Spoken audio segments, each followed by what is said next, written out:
all the way from Philly. Let's give it up for Dan Moll. Thank you.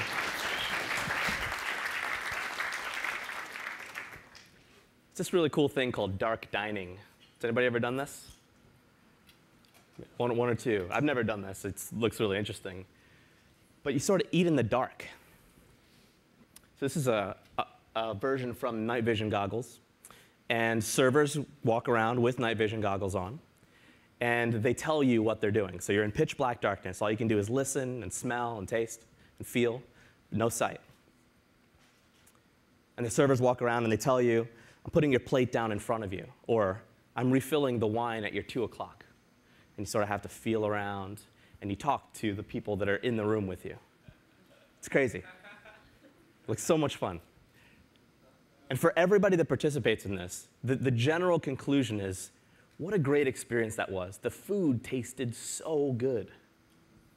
And I don't know that the food tasted so good. I don't know that it was any different than maybe any other restaurant. But the restaurant itself, they pay really specific attention to making you pay attention so that you receive the food in a different way than you normally do. Right? So now you're concentrating on the taste because one sense is taken away from you. So they do a good job of quite literally setting the table for you to be able to receive the food in the way that they want you to. Now, some of you that are sitting out there are phenomenal designers. Right? You can sketch and Photoshop and Illustrator with the best of them. But all of you probably already know that when you present that stuff to stakeholders and clients and bosses, just being a good graphic designer isn't good enough. Right? No matter how good your designs are, sometimes they still are met with feedback and criticism, and they don't quite make it through. And being really, really good at your craft isn't really good enough. Like, that's not the only thing. Right? It's not like if the work is good enough that it sells itself. Right? So some of you know that that's actually a myth.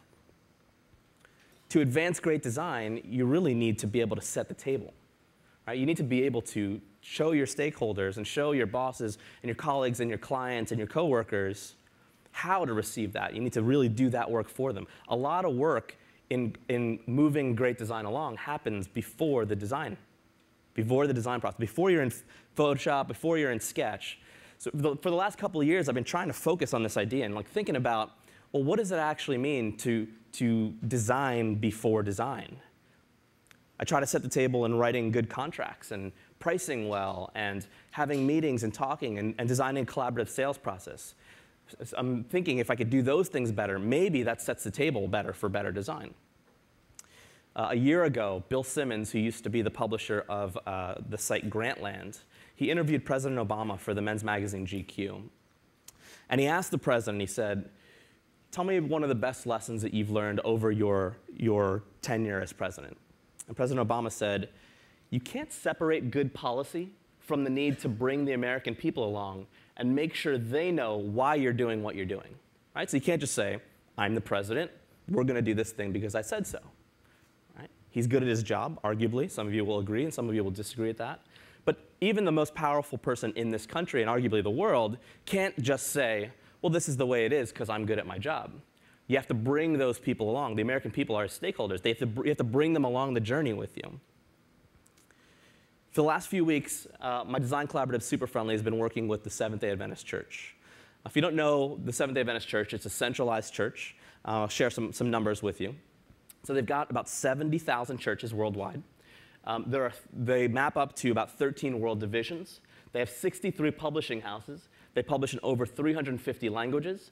There are 15 media centers, and they serve over 130 countries for disaster relief. And the project that we're doing with them is to help them create a pattern library so that they can enable any one of these churches, publishing houses, media centers, all of those, to be able to spin up websites really, really quickly. Now, that's not an uncommon project. We see that a lot now. Google has done that with material design.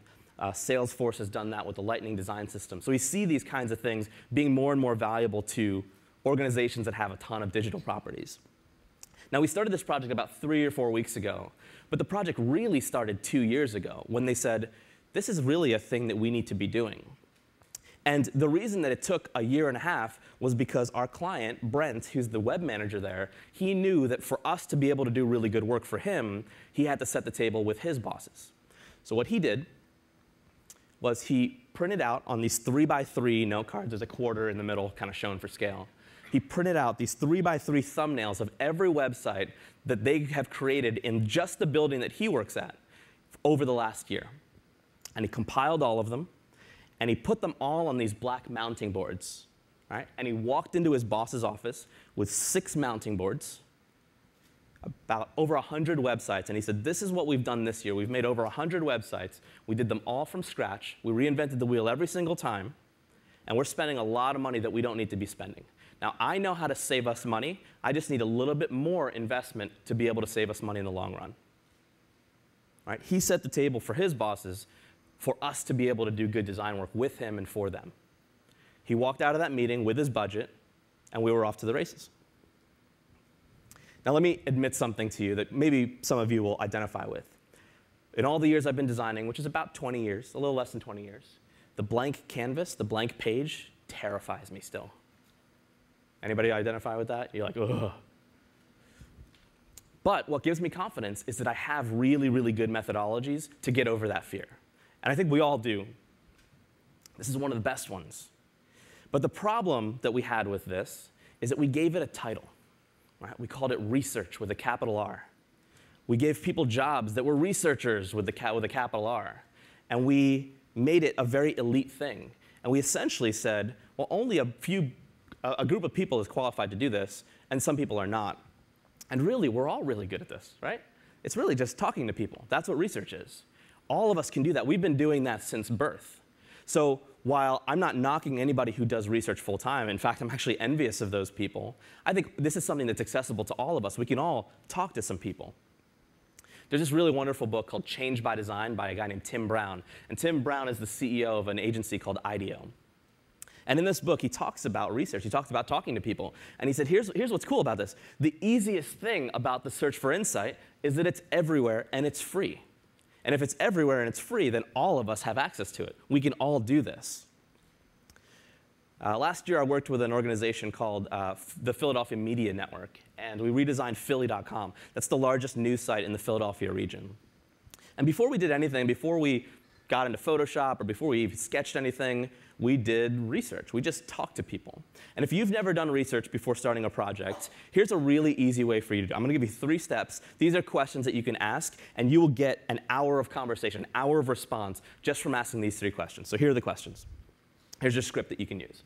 The first question that we asked is, why are we redesigning the site? So we called up a bunch of people. We called up some stakeholders, people that worked at the Philadelphia Media Network.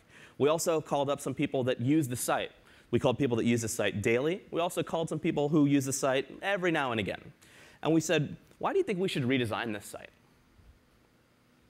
The next question we asked is, why do you think we should redesign this site right now?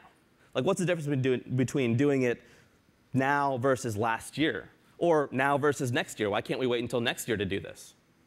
And the last question we asked was, how will we know, after we redesign the site and we launch a new site, how are we going to know if the new site's better than the old site? Like, what will make you think that the new site is better than the old site? And these are the questions that we asked. That's it, those 3 questions. And that led to an hour of conversation from each person we talked to. We talked to about 30 people for this, right? So that's a lot of time. That's a lot of research and a lot of information that we get back. And what we got back, we organized into these buckets. And we call those buckets objectives. So we listed all the objectives. Here are the objectives that we've heard from people. So we got everything from increasing reader engagement. That's a way that we'll know if the site was more successful, if the reader engagement increases. We heard about, well, we'll make more money, right? That's a way that we'll know. We heard that usability will be improved. So we heard all of these things. We heard 18 different things. We heard a lot of things. We just organized them into 18 different buckets. Now, it's really easy to do a project with one goal, right? If we were like, we're going to build a site that increases social traffic, right? It's challenging, but not impossible to do. But it gets exponentially more complicated when you add another one into that mix. So here's an example of 2 goals that are or 2 objectives that are kind of at odds. Right? We can make a site that's beautiful and immersive, but how can we make a site that's beautiful and immersive and minimizes workflow at the same time? That's a little bit more difficult. Or we could make a site that showcases the newsroom. Right? Philly.com has 3 newsrooms. They have the Philadelphia Inquirer, they have Philly.com, and they have the Daily News.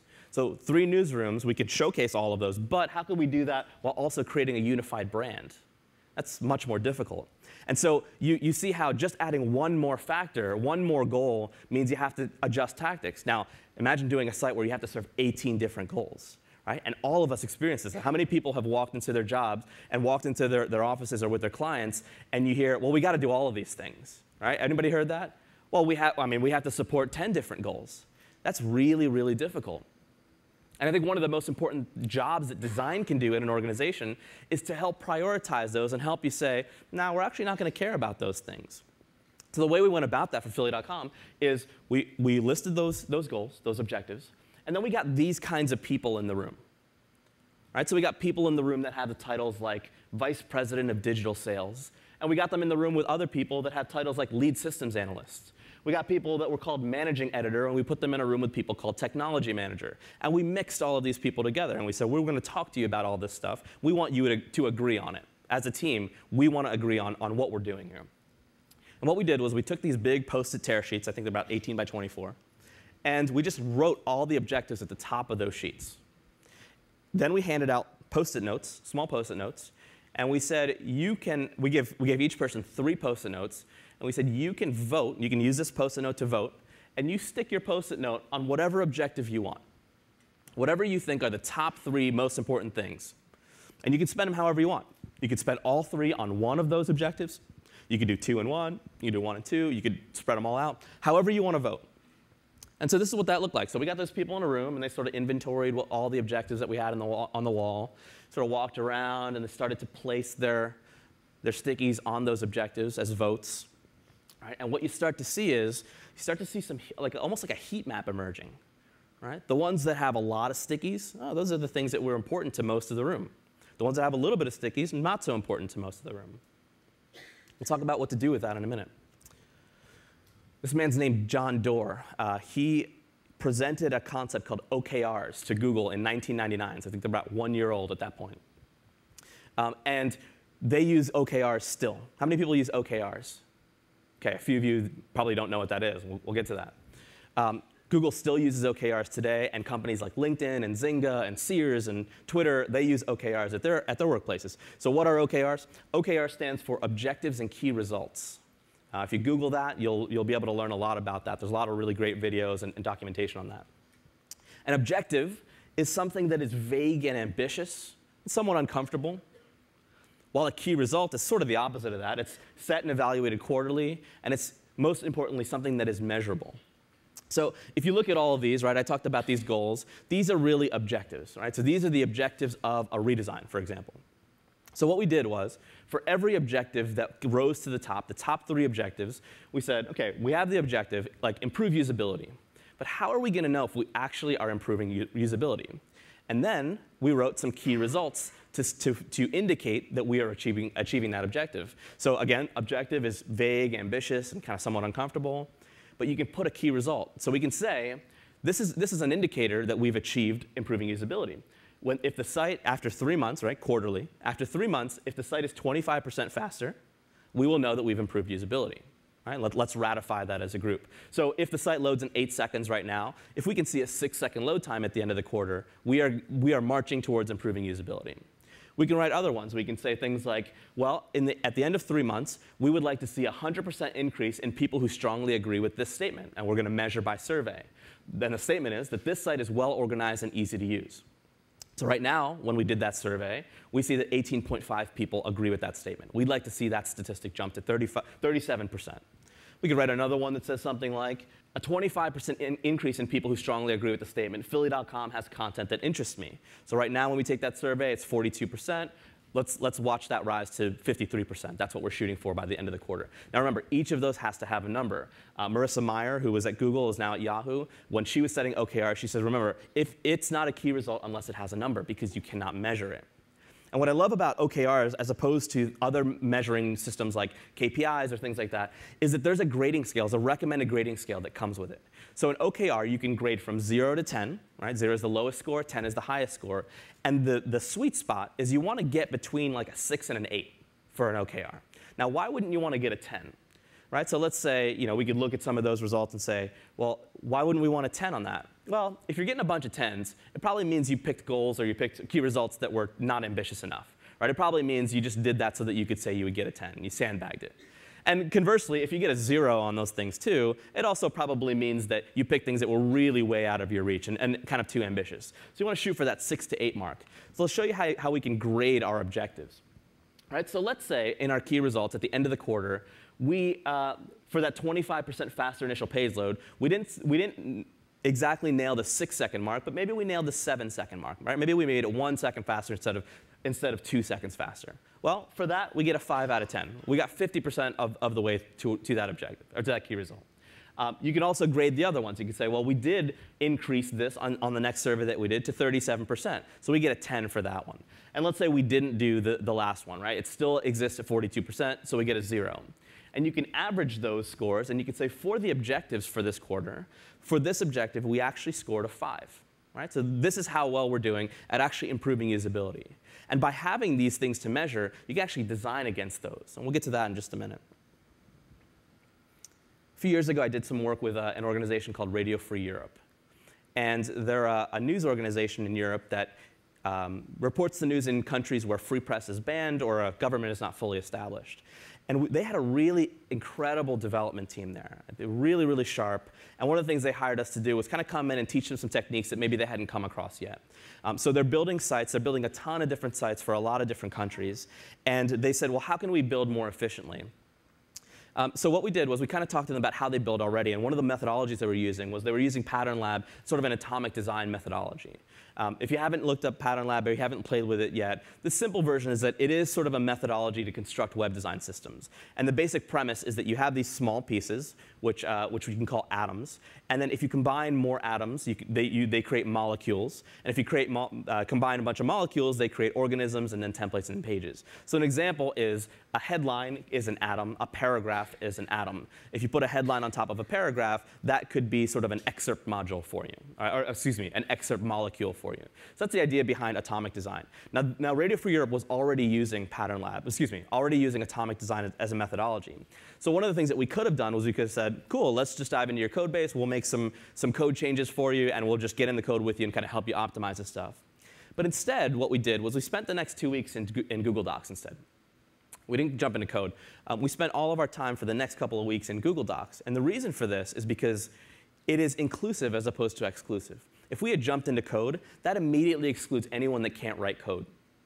Right? So now the design director cannot contribute to this discussion, at least not in the same fidelity in a way that a developer could. The president of the organization could not contribute to that. Right? So instead, we used a tool that included everybody. We used a spreadsheet. And what we did for the next 2 weeks was we listed every atom that we were going to use on the site. We listed every molecule. We listed every organism. And we had cell-by-cell commentary and comments and discussions on, well, is this atom the same one as this one? Is this molecule the same as this? Why isn't this the same organism? Can we cut this one out? Can we combine these two? And we worked out all of the details in these spreadsheets beforehand. Right? 2 weeks worth of conversations around this until we knew exactly what we needed to build. And the build went super, super quickly. Like we probably did 1 or 2 weeks worth of development and got through most of this stuff. Right? Because we spent all of our time doing a great deal of planning around this. And we also used tools that included everyone. So we had everybody's perspective, not just the developers or the designers or the business or the product managers or anything like that. Everyone, we used tools that everyone could use.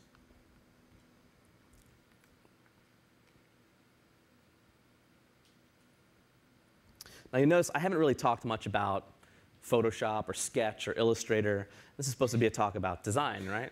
And we haven't really talked much about that. Well, I mean, I think a lot of design is just about setting the table for good design to happen. If you spend your time planning, if you spend your time knowing what to design, it makes the design part actually really, really easy. There's a guy named John Bell, and he wrote this great article on Medium about 2 years ago. And he says, I use this trick with my coworkers all the time. When somebody tries to decide where we're going to eat for lunch, somebody says, hey, what should we do for lunch today? Everybody's like, oh, I don't know. And he says, so I recommend that we go to McDonald's. And he says, an interesting thing happens. Everyone unanimously agrees that we can't possibly go to McDonald's, and better lunch suggestions emerge. Right? He says, it's magic. It's like we've broken the ice with the worst possible idea, and now that the discussion started, people suddenly get very creative. Now, let me make this clear. I will share a Big Mac with any one of you any day, anytime. We'll go right now. I'm not, yeah, somebody's like, testify, brother. So I'm not knocking McDonald's, but this is a really interesting concept. And John Bell calls it the McDonald's theory, right? This is how he sums it up. People are inspired to come up with good ideas to ward off bad ones, right? Pretty simple, but pretty profound at the same time. Kind of interesting. One of my first jobs was working for a company called HappyCog. I helped to start the Philadelphia office. And I worked with a really amazing designer named Jason Santa Maria. He was a creative director at the time at HappyCog. One of the things that struck me about Jason, among a ton of the things that he does really well, is that he always would finish his comps faster than everybody else. And I was like, I mean, it's not that he's faster than anybody. So like, I'd watch him design. You know, we sat kind of back to back. And it wasn't like he was just like, he like moved faster, like had a faster heart rate or something like that. So I was like, well, like, I asked him one day, like, how do you design so quickly? And he said, well, here's what I do. Like, here's what most people do. They come in at 9 o'clock, and then they finish their comps at 5, right? They just work on it all day. Right? You take a lunch break, and then 5 p.m. you clock out. You're like, cool, I'm done with my work for the day. And Jason he'd always be done his stuff like by lunch. I'm like, how do you do that? And so here's what I do. He's like, I don't just work on one thing all the way up to lunch and then be done. He's like, I work on one version, and I try to do that as quickly as I can. And I try to finish, I give myself a time limit, so like half an hour to do a comp or an hour to do a comp, and I know it's gonna be terrible. I know it's gonna be awful. But then I'm done, and I'm done version 1. Then I spend the next hour doing version 2. Then I spend the next hour doing version 3, and then the next hour version 4, and then the next hour version 5. And by the time I've worked on a 5th version, like I've thought about that problem 5 times. Right, where most people are just working on the first version of trying to solve that problem. And he's like, now that I have the 5th time, it's actually starting to get pretty good, right? Because I've iterated over that problem 5 times. I just do it really, really quickly. And he said this thing that has always stuck with me, and I always think about this when I work. He said, it's always easier to revise than create. Right? It's always easier to revise than create. Think about this situation. You go into work, and you ask all your colleagues, hey, what do you think we should put on the homepage? I don't know. What do you think? Where should we go for lunch? I don't know. But if you use the McDonald's theory, you say, well, what if we put this purple hippo on the homepage? I bet you all of your colleagues would give you a laundry list of all the reasons that it's a bad idea to put the purple hippo on the homepage. Right? It's always easier to revise than create. That's why people always have an opinion on something. A critique, when somebody criticizes something, that's just a verbal revision. That's them going, no, we're not going to do that. We're going to do this thing else. The reason for that is because they're putting their effort where they're putting the least amount of effort into it. Right? They're saying, I will choose to revise something because that's easier than actually create something myself. So if you ask somebody to create, that's a much bigger hurdle than if you ask them to revise something that's already been created. Right? So Jason, what he does is he says, I'm going to spend all of my time on the revision part because that's the easier part. And I'm going to spend the smallest amount of time creating because that's actually what's really hard. So it's OK if I just create something that's really bad, because I just got the hard part over with. Now I can do the easy part, and I can revise and revise and revise. And actually, revisions, we all know, is where really good things happen, is in the iteration. So it's kind of a win-win. I have a couple of other tricks of like getting your ideas to be foundational. So I'll share a couple of those with you. So if you want, right, let's say you have a really great idea, and you're like, I want this idea to have traction. Right? I'm going to present it to my clients, or I'm going to present it to my bosses. How do I get this idea through? So here's a trick. Be the first to visualize it. That's it. So imagine you're in a meeting. You come up with this great idea. As soon as the meeting's done, you run out of the meeting, you go back to your desk, and you comp it, right, as quickly as you can. 2 minutes, 4 minutes, 30 minutes, an hour, whatever. As quickly as you can get that to the highest fidelity you can. You could sketch it, you could prototype it, whatever it is. But then show that thing to everybody before anybody else does it. What happens is you ask them to either put the same effort in to create something else or to revise your idea. Most times, people will try to revise your idea. Yeah, that's OK, but let's just change this column to red. Or that's cool, but maybe we could put the content in from the email newsletter instead of the one that you comped up. Because that's the path of least resistance for them. They're always going to tend to revise as opposed to create, because creation's the hard part. So when you lob something to a group, you ask them to revise your idea, and all of a sudden, your idea becomes a foundation for that thing that you're doing. So if you feel really strongly about an idea, be the first to visualize it, and then everybody else will sort of revise from there. And your Jedi mind trick will sort of be working the way that you want it to. So I guess that begs the question, well, so what do you visualize? Sure, be the first to visualize, but what do you actually, what do you make? Well, this is one of the reasons that I love OKRs, is because you can use these to start your design. Again, you're just revising something that you created before. And as long as you're in revision mode, you can just sort of go along that way. You don't have to create. So how do we take OKRs? Last year, I worked with a Fortune 500 company, and the project was to help kind of beef up their consulting offerings and market that better. So we wrote a whole suite of OKRs for them, and I'll just share a couple of key results that we wrote. We did about 12 or 13, so about 3 to 4 objectives and about 3 to 4 key results for each one. And so the key results were stuff like this. Increase speaking requests by 20%. So they have people there that are experts. They want other people to say, hey, we run a conference about business automation, and we want one of your people to come and speak at that conference. So seeing their speaking requests increase. More case studies viewed per visit on the site was a key result. Increased social sharing by 20% was a key result. So what do you design to achieve these things, right? Well, what I do is I use those key results, and I go, well, what can I design? What pixels can I push to do that thing? How could we increase speaking requests by 20%? Well, an obvious answer is, let's put a box that says, like, want to book a speaker, right? That's pretty easy.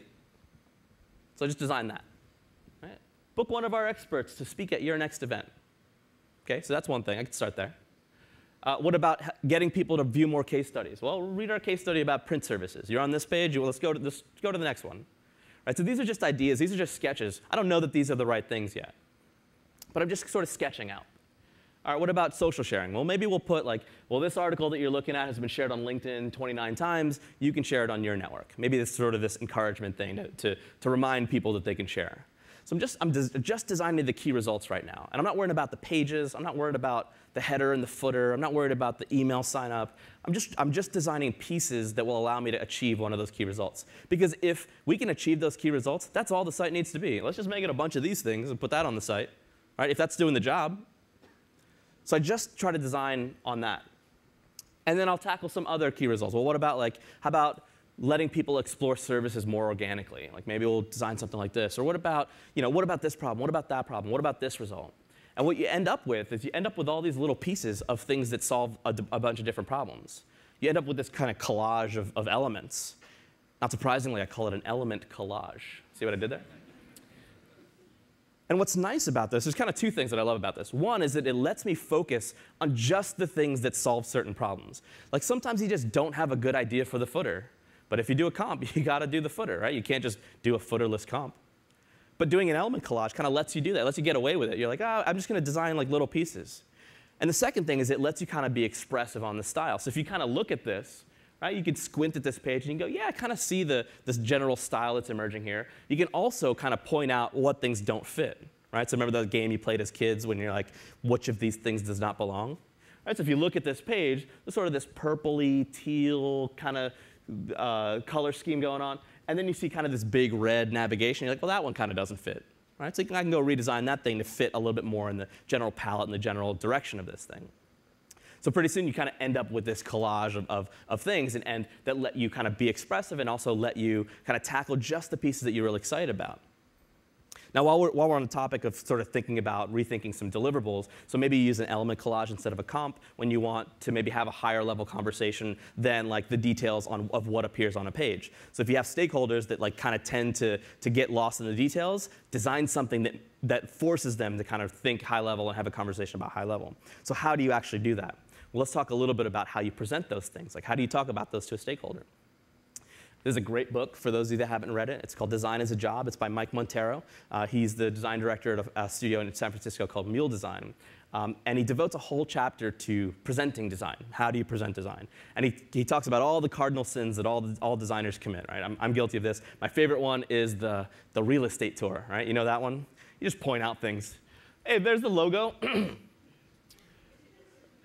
You see a nav in the right? It's a good nav.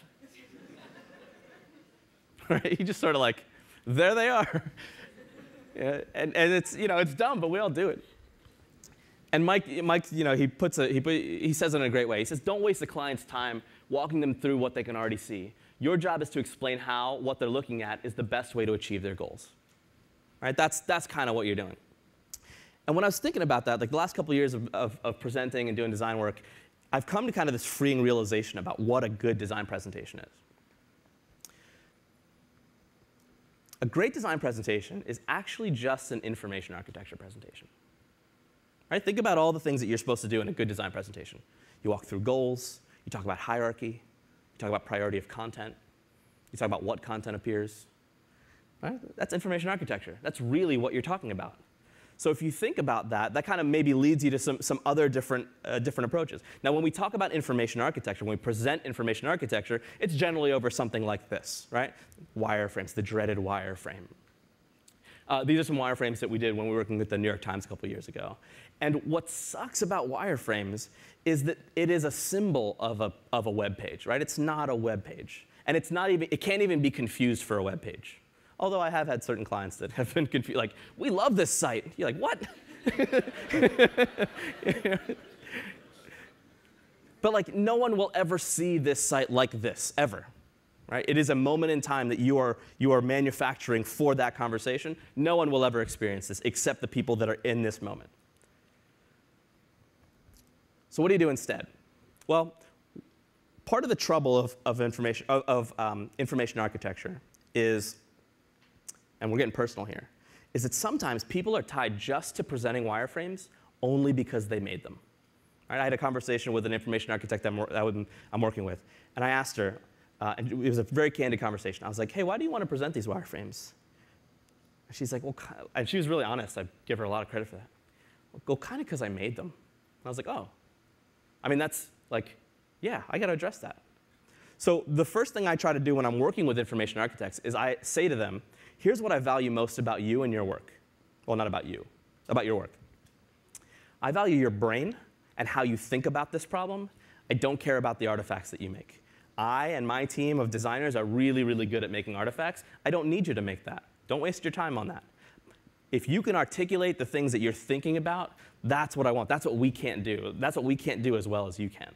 If you can articulate those thoughts, I'll make you a trade. You articulate those thoughts for me, and in return, I will illustrate those thoughts in as high fidelity as I can for you.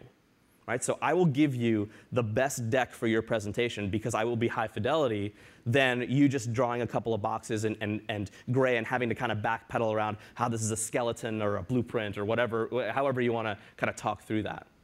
That's the trade that we make. Last year I worked on a redesign of the O'Reilly site. Some of you have probably read O'Reilly books or been to an O'Reilly conference. And I worked with a really amazing information architect. Her name is Jennifer Bloq. If you get the chance to work with her, she is awesome. If you just get the chance to hang out with her, she's awesome. And we had the same conversation. I said, Jennifer, I just want you to like think about this stuff. I just want to know what you're thinking about it. I don't really care what you make. And she was like, thank you. I don't want to do wireframes for this at all. She's like, I will write up everything about what I'm thinking about these pages and this site and the hierarchy and all that stuff. And this is what she made. I love this. This is better than any wireframe I've ever made or gotten. This is a page-by-page description of every element that's going to be on the page and all of the things that go in it. So we've got what the organism is going to be, right? So we're going to have a header, we're going to have a featured block, we're going to have the latest, we're going to have an archive thing, we're going to have a topic block. We have the label for that thing. We have a description of what that thing's supposed to be. We have the core content that's supposed to be in that thing. We have the features and functionality of it. We have whether or not it exists on the current site, and we have whether or not it's automated or curated. That has never been in a wireframe that I've gotten. All that amount of information. And she made this super quickly because she didn't have to worry about drawing boxes and aligning them and making sure they lined up and looked really good. Right? She made this for every page of the site, and it took her like a day. And then what I made for her was this. It's essentially an information architecture document. It's a wireframe. And doing it on a small screen made it easier for us to talk about things like content priority and hierarchy. The one-column presentation kind of forces that discussion and kind of cues that up. So, and remember, if a good design presentation is about information architecture, then maybe just have the information architect present it. I didn't present this, even though I made it. Jennifer did. It was an illustration. It was a diagram for her to talk through. Rather than doing a lo-fi blueprint, we talked through a high-fidelity design, a comp, to show them, here's how we're thinking about it. It gives a little bit more substance to that conversation. And for the rest of the project, for the next 4 weeks, we stayed in this small screen land. Right? This is all we designed. We didn't do large screen design. We didn't do anything until 4 weeks later, until we knew we had this down. We had the hierarchy down. We had the content strategy down. We had the approach to the site down. We had all the conversations that we needed to have about that we would get out of wireframes. We had those conversations over these documents. OK, so right, a design presentation is an information architecture presentation. But where do you actually get to talk about like the design and the art direction? right? You need to talk about that stuff. So I'll show you how I do that, and I think maybe the best way for me to do that is let me present to you as, I'll present a design to you as if you were the client. Is that cool? All right, so let me show you that in action. So to set the context for you, this is a site that we're redesigning for one of the most prestigious engineering colleges in the country. And you all are a room of 40 people that are from that college. Some of you are students, some of you are professors, some of you are parents, some of you are alumni, and you're in the room, and you don't know anything other than we're redesigning the site. All right, so I'm talking to you now. These are the slides that I put up. So what I'll do is I'll kind of present to you as if you were the client, but I'll break character every now and again to kind of tell you what I'm trying to do. Hi, everybody. Oh, friendly crowd, yes. Today we're going to talk about art direction and design. Now, some of those words you've heard before, and some of those words maybe you haven't heard before. So let's just talk about some of those things just to make sure we're on the same page about it. Let's go with the easy one first. Probably all of you have heard this term design, right? What does design mean? Shout it out if you got a definition. Anybody? Planning and creation. Planning and creation, sure. What else? The visualization of an idea. Yep. What else? Look and feel. Yep. What else? Making it look nice? Making it look nice. Totally. Yeah, all of you are mentioning things that we all think about design. This is great. So we're all kind of on the same page about this. Now, how many people have heard this? Design is subjective. That is garbage. Design is not subjective. Design is only subjective when you're too lazy to make it objective. For us, we can make it objective. At least for this given group, we can make it objective. And the way that we do that, right, subjective means that the definition changes from person to person. So objective just means that we agree on the definition. So let's pick a definition we can agree on. The one that resonates most with me is this one from my friend Jared Spool. And he says, design is the rendering of intent. I think that could fit what we're talking about here, right? We're designing a new site for the College of Engineering. What is our intent? Right? We should define that. And how do we best render that? Do you all agree that we can use this as a working definition for now? OK, cool. So let's move on to the next one. This one might be a little bit more tricky. Art direction. Maybe this is not a term you're as familiar with as design. So here's how I think about design and art direction. I think design, the design of a thing is about the look, and the art direction of a thing is about the feel. So what does that actually mean? Let's look at an example. Check this baby out. Design, atrocious. The look, right? We use technical terms. It's not readable. It's illegible. The contrast sucks. It's offensive. Right? Like, look. So we've got like rainbow stripes and glitter. And then look at this outline. Like, what is that like fuzz around the letters? I'm not sure what that's supposed to be. But art direction, spot on. Right? How is this supposed to feel? It's a birthday announcement. Fun, happy, glittery, shiny. Does it do all those things? Totally. Art direction is about the touchy-feely words, right? Some of us go to school for design to be really good designers for a long time. But we're all born good art directors. I have two kids, 4 years old and 2 years old. My 4-year-old is an awesome art director. She's great. Now, let's take an example, color. My 4-year-old can kind of look at this site, and she can go, Dad, that's scary. Yeah. Now, she didn't go to school to figure out that high contrast serifs and desaturated luminance of a photo make things feel scary. She just knows that things that are pointy are scary, and things that are dark are scary. Right? The art direction of the site, scary. The art direction of this site, happy. Right? You get it? OK, so the question of the hour is, does this site, the one I'm about to show you, feel like the site for the College of Engineering? And maybe more specifically, does the site I'm about to show you feel like the future of the College of Engineering? All right, so I'm going to break character for a minute. I haven't talked about design yet. We're doing a design presentation. What I'm trying to do is set the table for us to have the right conversation. I'm trying to tell you what to ignore. I'm trying to tell you what I want to focus on. All right, so I'm setting the table for what I'm about to show you. There we go, back into character. This is the first look. Imagine somebody types robot legs into Google. They see all these great stories about research, and they go, oh, making strides in human locomotion. That sounds like a good one. I click on it. You land on a page like this. You get this amazing photo. You get a headline that tells you exactly where you are, and you get an abstract so that you can decide whether to read this or not. Farther down the page, we want to get out of the way of the user and let them read everything that they want to read about robot legs. Right? Now, breaking character for a minute. One of the things that I leave out, you don't have to tell people everything, right? Don't do the real estate tour. Leave little gems for them to find in this. Right? I don't talk about the drop cap. They can see the drop cap. And here's what happens every single time I do a drop cap. At the end of the presentation, somebody goes, I really love the drop cap that you put in there. I'm like, oh, wow, thanks. Thanks. And they found that. I didn't have to point that out to them. So leave little things for them to find and be delighted by. Right? Later on in the page, we want to kind of bring up some of these things so people can skim the page naturally. We want to have a little bit of variety in the text and the way that it's presented so that while people can read it really naturally, they're not bored reading it. It's not a monotonous design of a page. And then finally, the thing that we want to do around this, we want to make sure that people can sort of infinite scroll into the next story. So if they enjoyed reading about robot legs, continue to read about another story in health and biomedicine. If you like that, and you want to read more stories about health and biomedicine and just see all of the stories, you can jump over to the health and biomedicine page. And this page shows you everything that we've got on health and biomedicine. All right, here are all the things. We have an exploded grid of all of the stories related to health and biomedicine. And the feeling that we want people to have is, wow, there's so much cool stuff happening here. So much cool stuff happening at this College of Engineering. We want to be able to feature other topics and say, if you liked health and biomedicine, maybe you want to read about cyber-physical systems. We also want to feature other things like specific centers that they have at the college, Bone Tissue Engineering Center, to really dive deeply into one area of the site. And then, of course, leave some room in the footer to do some business that you need to do, redirect people to other parts of the college. Now let's zoom out a little bit and talk about some of the typography options here. So what I do here is I say, this is what you just saw in the last couple slides. You saw graphic. Graphic is a typeface that we use. Now, some of you have picked typefaces before when you're using Microsoft Word, and you're like, I don't know, this font looks really good, right?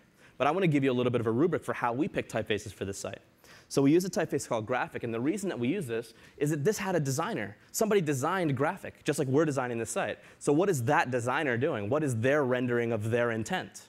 Well, let's just go to their website and find out why they designed Graphic. So this is what they said. Graphic was inspired by the elegant plainness seen in many of the less common 20th century European sans serifs and hand lettering on classic Swiss modern posters. And Swiss modern posters, the Swiss modern era, is also synonymous with the international typographic style. And that particular style had a lot of influence on design and architecture as that was growing up as a discipline. Right? So I'm trying to match the typeface qualities to the qualities of the College of Engineering. If we can find a match between those two, maybe that's a suitable typeface that we can use. All right, what else did we use? We used Quadrat by FontFont. Now, Quadrat was born out of careful research in form and function, a combination of Renaissance elegance and contemporary thinking about construction and shaping. Right? That in itself is another set of qualities that we want people to feel when they come to the College of Engineering site. And the last thing that we saw was this stencil typeface. And when I looked up this one, there wasn't a lot of information from the type designer. All the type designer said was, it's recommended for use as display typeface in a large setting. Okay, well, that doesn't really tell me much, but when I researched more about stencil typefaces and how they were used historically, architects' interest in stencil letters dates to at least the early decades of the 19th century, when they, together with engineers and surveyors, adopted stencils for titling and labeling technical drawings. So it has a sort of engineering and architecture feel, which we want to kind of incorporate into the design. Now back to the question of the hour. Does this feel like the future of the College of Engineering? Right? And then I would turn it over to the audience, and we'd have some feedback, sort of cue that up a little bit. But that's kind of the way that I do a design presentation, is set the table for the conversation that we want to have, and really ignore the conversations that we don't want to have. Kind of leave you with this. I think that your job, right, as designers, as people who render intent, is not just to make things look good. Right? People don't care about things just because they look good. They care about it because they're meaningful to them. Right? Something that looks good translates into maybe more money for the organization, which means they don't have to work a second job. Making things look good maybe translates into something will be easier to use, which means I don't have to work weekends anymore. That's why they care about things looking good, because it translates into something. Now, the quintessential rebuttal to this is, but this is what Apple did, right? Didn't Apple make a bunch of stuff look good, and that's why people like Apple stuff? Well, sort of. I think it's because Apple did a great job of setting the table for years. Right? The iPhone is a beautiful piece of hardware, and gorgeous software goes into it. But this wouldn't have been possible if they hadn't come out with the iTunes Store a couple years before. right? They set the table for the iPhone years before, and the iTunes Store wouldn't have been possible if the iPod hadn't come out in 2001. So if you look at that trajectory, 6 years before the iPhone came out, they set the table for the release of the iPhone. Now, that may not have been a part of their master plan, but they know that they're building on their past successes, and that is what's great about, and that's a great way to kind of set the table for good design work. So I guess the thing that I'll leave with you here is you have the gift of making people pay attention, right? As designers, as people who render intent, you have that gift. And you can make them pay attention to things. So perhaps the best surprise of all is that if you can set the table properly, then you can kind of get away with designing anything you want. Thank you very much.